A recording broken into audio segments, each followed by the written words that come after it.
Hi guys! Guys, nandito pa rin ako nag-iikot-ikot. Yan. Naku.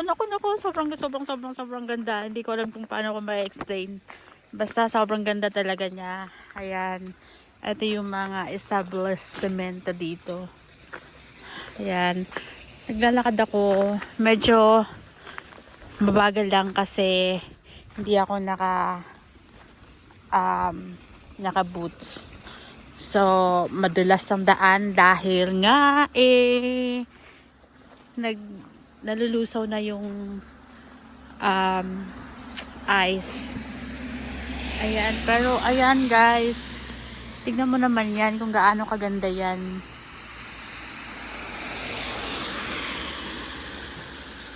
Diba? Sobrang ganda. Sobrang ganda. Papalapit tayo dun sa may bundok. Ayan. Yung kamay mo, feeling mo hindi siya namamanhid, pero namamanhid talaga siya.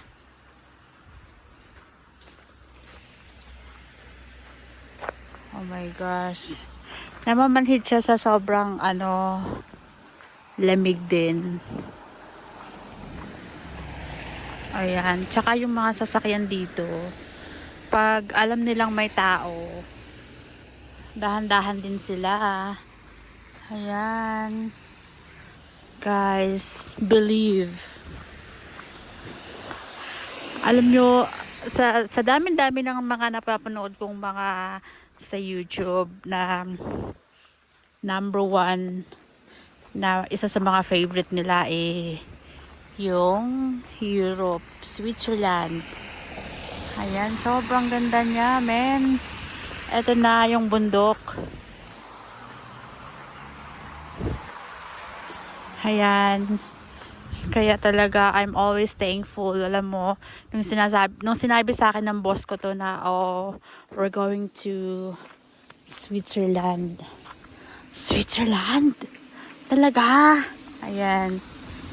Ayan yung mga nag-skateboard, skiing. So, hindi ako nagdadalawang isip, men. Sabi ko, go. Walang ibang magyaya sa'yo para pumunta sa may Switzerland. Gosh.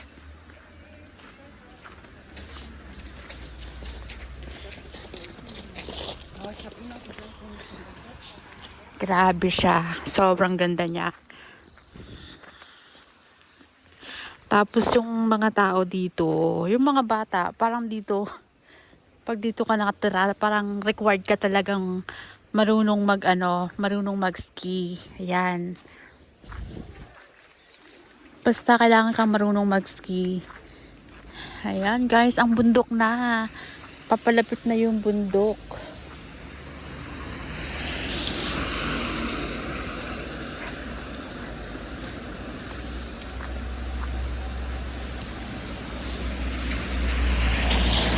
Pero meron din sila na mga hindi rin marunong mag-English. Nagsasalita sila ng kanilang sariling language. Swiss. Ayan. Oh my God. Eto, tingnan mo naman to.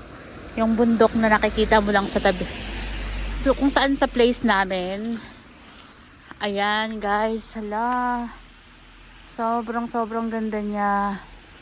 Imagine mo yan pag nag-snow. Hindi mo yan malalaman na bundok yan.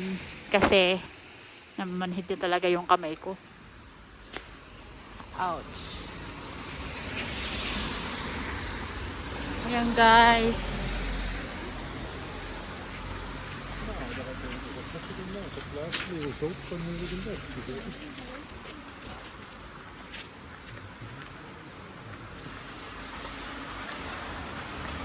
Ravinas. Ang ganda. Sobrang ganda.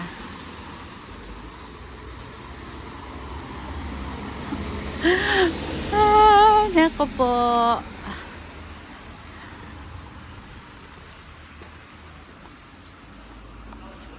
Wow.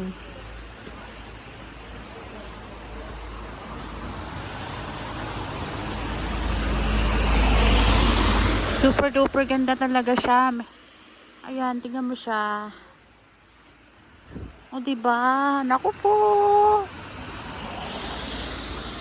May oras pa talaga.